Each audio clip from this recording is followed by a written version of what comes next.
Hi everyone. Let's discuss a little bit more of spiritual philosophy, I guess we could categorize it as, even though, I don't believe in categories, so kind of just like a little bit of a background title, I guess, for the discussion today. So the question is whether we have free will or not, right? And it may be a bit of a misleading question because I believe the answer would be yes and no, right? Because first we might have to define who we is, right? Now, based on the ego, we can identify the I, or the I part of the we, as something separate, right? Separate from source. But, for those that have kind of had more of an awakening, have had this feeling, have studied even under the Vedas or more of a spiritual approach, you're more than likely going to understand that we're all connected, right? We are all a part of source.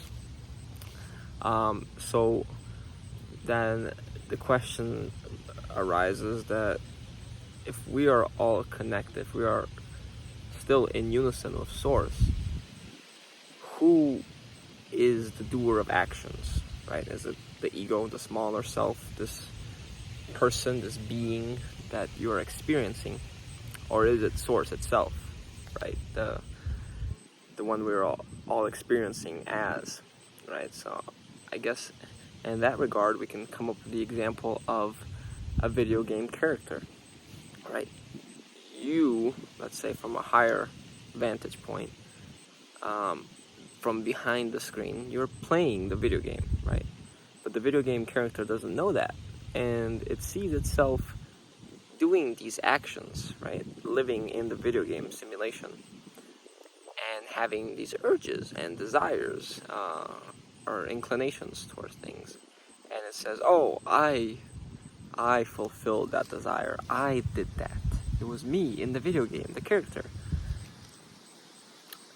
But obviously you, the player, the video game player, from behind the screen, know with full certainty that you pushed the button, right? You did something which caused a reaction in the actual video game, and an instantaneous reaction, really, right? So what if the same example applies to us here in this world? There's many tales, many stories of entities in the astral, or like versions of ourselves in the astrals, in higher planes, higher dimensions, who account for their dimension actually feeling more real than this dimension. And that would make sense, right? Considering if you're in a video game in a hologram, it feels very real when you're in it, right? You touch something, right? You feel contact, you feel physicality. Whereas for them, it would be completely transparent. They could flow through it, which explains then entities, ghosts, paranormal activity, things like that, because they are in another dimension, superimposed in this one, right? They're overlapping, right? Everything's happening at the same time. So in terms of free will, we feel these desires. We feel an urge to do something, right? Let's say I want a nice car. I made the decision to go get a job and buy a nice car, right? That was my free will decision. And okay, well, where did that urge come from? Where did that desire come from? If not from the ego, maybe from a higher vantage point, right? And that's where we really have to understand, like, what is governing us? What is ruling us? What's pushing us forward? Is it the ego? Is it our lower self nature? For someone that's overly sexual, is it that egoic push to go and pursue more women, more men? Or is it the higher self, the source, the actual source that's trying to lead you on the highest timeline, that's trying to lead you towards love, towards your purpose? Is that the desire being shown to us, right? Is that what we're acting upon, right? So there, really,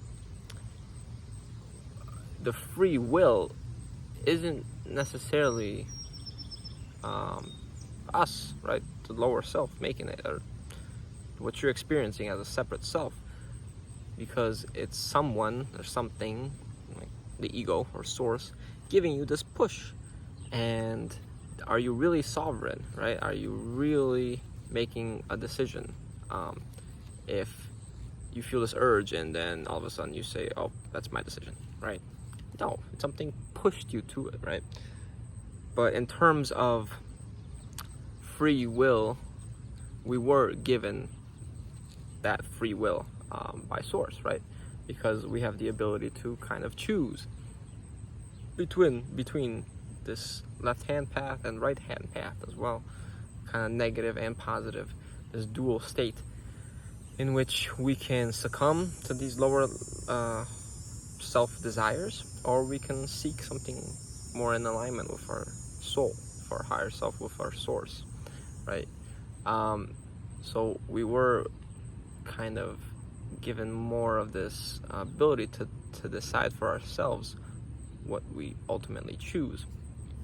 Whereas, for example, other beings in the source realm are kind of following orders in a sense, right? They're taking orders directly from source, or potentially, I'm not absolutely sure, but that's how angels, let's say, work, right? They're given a command and they go do it. They're the messengers, the angels of source, the messengers of light, okay? The codes, right? They have the codes in them, and they're able to transport them. But then we get into the fact that, okay, kind of we've already seen this, what I'm about to talk about, in our 3D world, in this matrix world.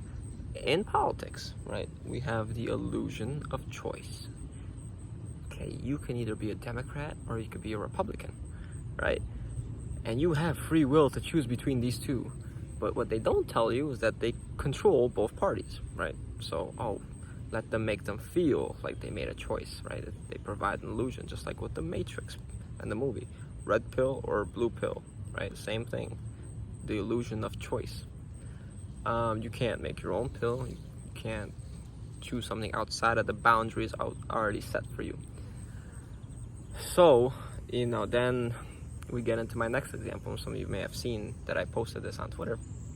I tweeted saying, what if, let's say hypothetically speaking, although I believe this to be true, there is an infinite potential, right? Infinite potential outcomes, or based on a decision, needed to be made, rather. Infinite potential outcomes that exist, right? So let's give the example of flipping a coin. At the base level, there are two potential outcomes, which are the heads and tails. But what if the coin lands on its side? What if someone shot the coin in the middle of the air? What if you threw the coin in a pond and you never found out whether it was heads or tails? What if it got struck by lightning? What if you got struck by lightning? Infinite potential, right? Whether it's more or less probable is irrelevant. It's rather just that it's an infinite potential of outcomes. So, being that you're just to make a decision, you can only make a decision which resides in that infinity, right? So, in a sense, everything has already been decided. There is a version of you that when you flipped the coin, it landed on heads. There's a version of you in a different dimension that when you flipped the coin, landed on tails, landed on its side. And then for every infinite potential, which makes no sense, that's a paradox. You can't have every infinite because it's infinite. There is a dimension, let's say, for it, or there's an outcome. And I think, I'm not sure how timeline mechanics would work, especially in this case. But you can obviously start to single out and reduce the potential based on the decisions you're making. So, for example, if you didn't flip the coin, you just took the coin and flipped it once, obviously you're going to get tails because you made that decision to reduce the amount of potential outcomes. But what I was trying to say with that is that, in a sense, free will is an illusion, because every possible choice you could have made has already been predetermined, right? It's like rolling a die, and saying, oh, well, I got a 5. Well, I could have made the guess that you would have got either a number 1 through 6, one of the numbers 1 through 6, and that would have been my guess, and that would have been an obvious guess because the numbers only go 1 through 6. I'm not gonna make a guess saying that you're gonna roll a die and get a 7. Not possible, right? Even though in some alternate universe that probably is possible because everything exists. So in a sense, there's free will, but there isn't, right? So I don't know, just something I was thinking about. Thought I'd make a video about it. So how do we use this to our advantage? Well, that just makes the impossible possible, basically, right? Whenever you think something is impossible, you already are